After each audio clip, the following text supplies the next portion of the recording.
JetBlue is a low-cost carrier that is based out of New York City. It was founded in August 1999 by David Neeleman under the name New Air. JetBlue has distinguished itself from other airlines through having a great reputation for having onboard entertainment at every seat and having some of the best legroom in coach. They operate a fleet of Airbus A320s, A321s, A220s, and Embraer 190s, flying to destinations throughout the US and internationally to the Caribbean cities and recently to Europe. Today's review will be on a JetBlue A321 in economy, flying up to New York City, JFK specifically speaking, in the Phase 1 interior. I hope you enjoyed today's video after quite a long break, but let's get this started.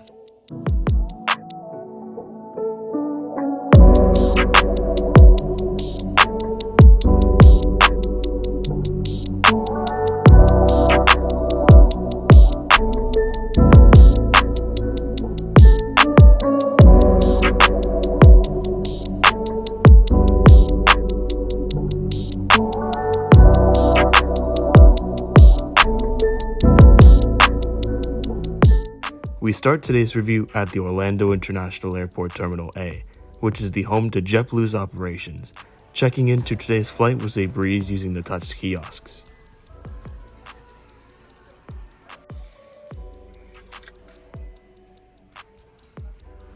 However, what was not so good were the security lines, which were some of the craziest and longest lines I have personally ever seen. But then again, this was during the spring break travel season. At this point, I was kind of worried that I might be late to the flight, but fortunately the line sped through very quickly and we were on our way to Airside 1.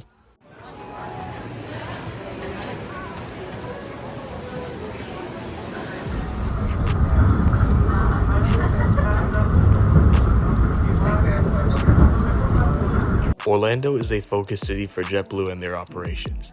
They operate to multiple cities such as New York, Boston, Washington, D.C., San Juan down the Caribbean, and Los Angeles and Salt Lake City to the west. Despite the sheer amount of operations, Orlando is not a hub for JetBlue. But however, it is home to a JetBlue hangar and a JetBlue university and training facility, which is super interesting to see.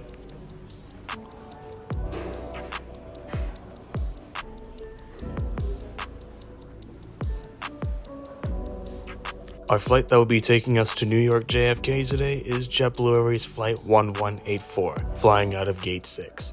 It is registered as November 996 Juliet Lima. This aircraft is roughly 3.8 years old and was manufactured circa 2018. A unique scheme with JetBlue planes are the inclusion of nicknames for each of their planes. This one is no exception, which is nickname "Don't Hate Me Because I'm Bluetiful."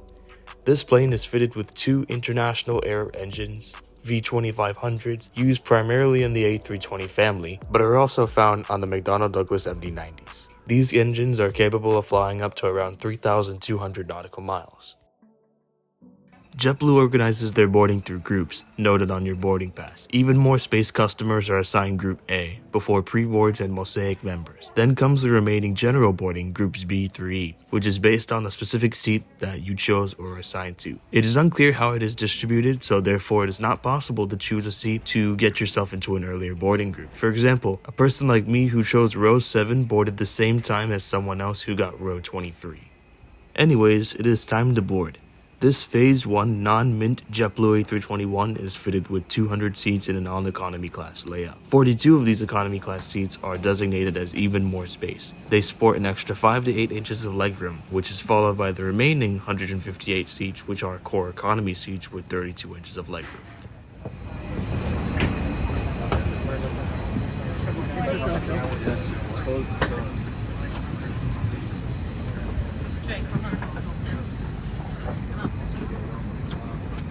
For this flight, I will be seated in seat 7F, which is the second row of core.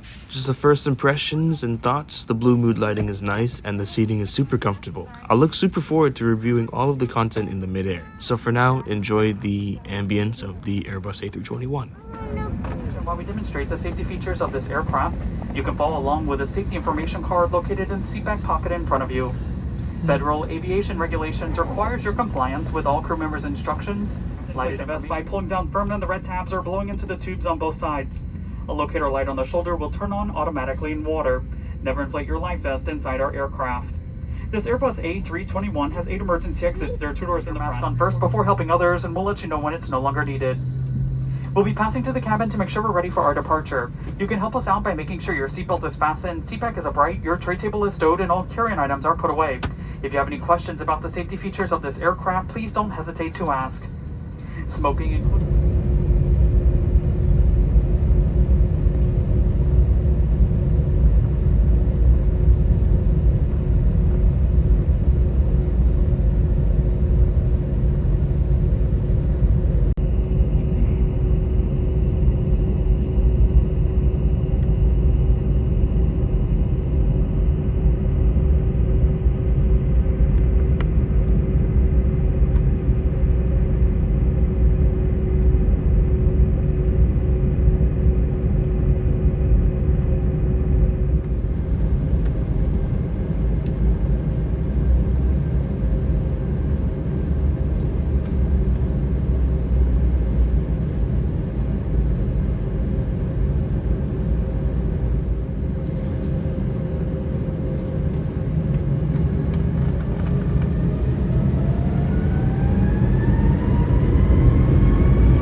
Continue observing the seatbelt sign and remember that all flights are non-smoking. This includes vaping and the use of an electronic air, so we're passing to the cabin with a selection of EVA boxes, as well as pillows, blankets, and earbuds for purchase.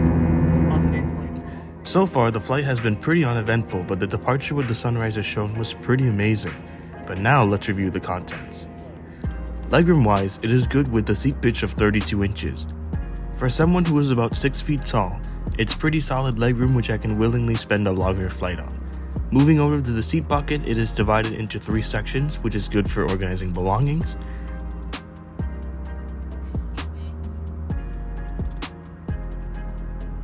Next up is the tray table, which is nice and clean as expected and can be adjusted towards you.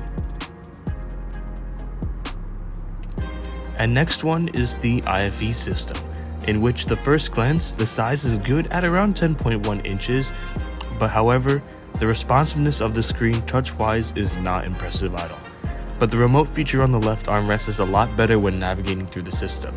The armrest is also good, but is prone to accidental clicks on the in-flight entertainment system because the remote is placed there.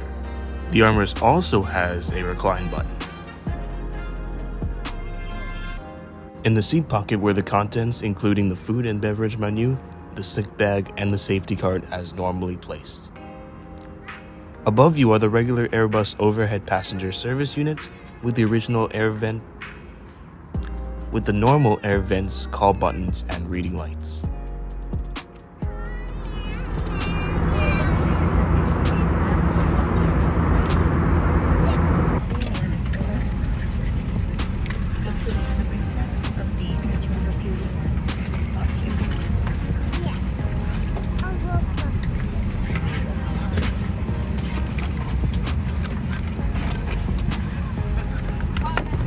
For our on-time departure this morning, prior to aircraft movement, all customers must be sitting down with their seatbelts fastened.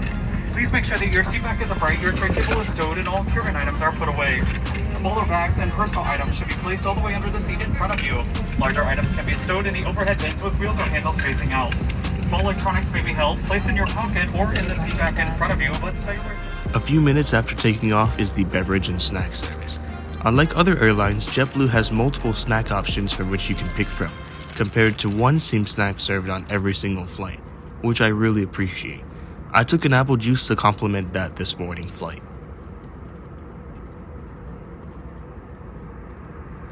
Moving on to the seating itself, it is super comfortable with a lot of padding and a fairly good adjustable headrest.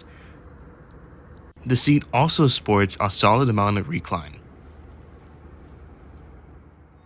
Above you are the regular Airbus overhead passenger service units with the normal air vents, call buttons, and reading lights.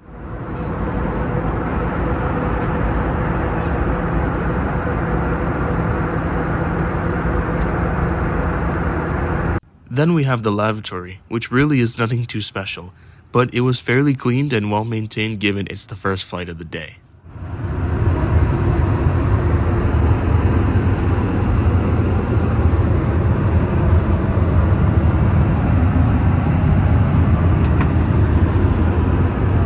This flight overall went out for the most part full. Spring break travel this year has been booming more than ever, and this and the beginning scenes are prime examples of that, which makes me really happy to see.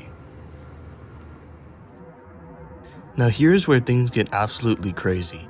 JetBlue is one of the very few airlines out there to offer free high-speed Wi-Fi to all passengers. That is seriously impressive. To connect, go onto your settings and connect to Fly-Fi.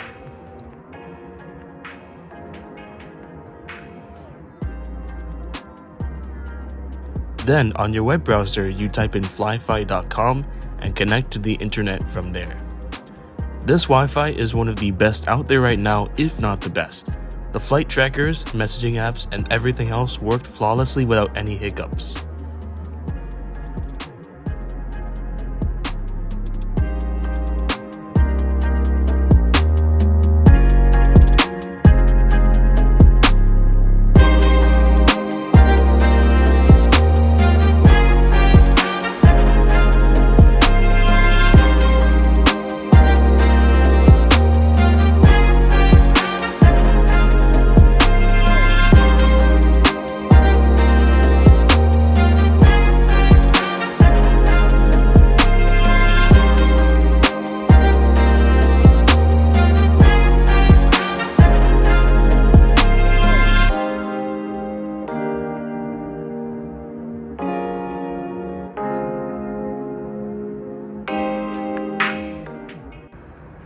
JetBlue's in-flight entertainment system, while it does have pretty bad lag using the touchscreen, has amazing content. All of their personal TV systems have live direct TV where you can choose from multiple channels live. Their system has an amazing list of in-flight on-demand movies and TV shows to pick from as well.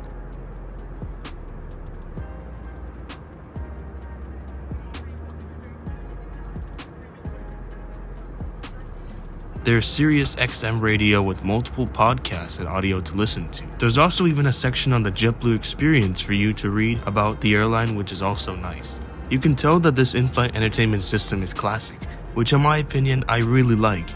Viewing what entertainment was like years beforehand is always a great touch, in my opinion. But if you'd like a more up-to-date experience, I would highly recommend flying the Airbus A321neo or A220-300, which are newer aircraft that have the more up-to-date JetBlue Airways experience.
And just like that, it was about time to descend into New York JFK, so therefore let's sum up this review by giving my concluding thoughts. Overall, JetBlue's Phase 1 interior is great compared to Phase 0. This is a more modernized version which is still really comfortable. The in-flight entertainment is amazing, but the touchscreen again needs improvement. The service and the amenities were again absolutely worth it.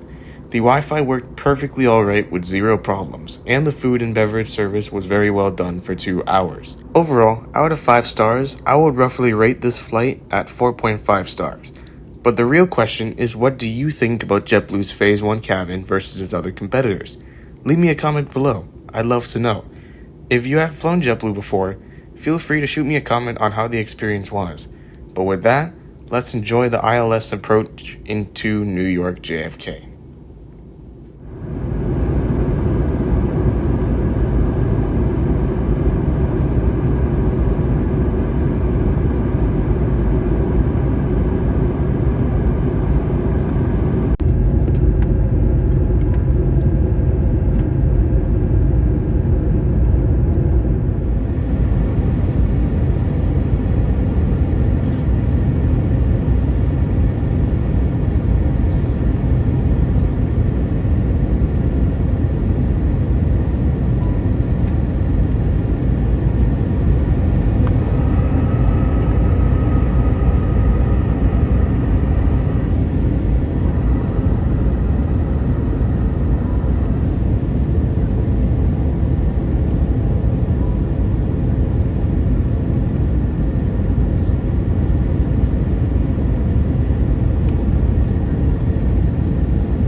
And folks, on behalf of all of us here at JetBlue, we'd like to be the first to welcome you to New York's John F. Kennedy International Airport, local time 10 a.m. For your continued safety, we'll ask that you please remain seated with your seatbelts fastened and carry-on items stowed. Be careful when opening overhead bins, as items may have moved during flight. This is your final destination here at JetBlue, and you do have checked baggage. You can claim it at the lower level carousel number 6. Next time you're online, please visit JetBlue.com where you can download our free JetBlue mobile app, checking the status of your connecting flight 10 baggage claim. Also, should you... And that right there brings us to the end of the video. I want to thank you so much everyone for watching. If you enjoyed, consider subscribing, liking the video, and leaving a comment down below. Now that school is over, I hope to be uploading more soon. So expect some more content on some international flights and a few more intrastate hops in India and the United States. But thanks again, and I will catch you soon. I will also kindly ask if you are sitting next to the window, if you wouldn't mind closing your window shade.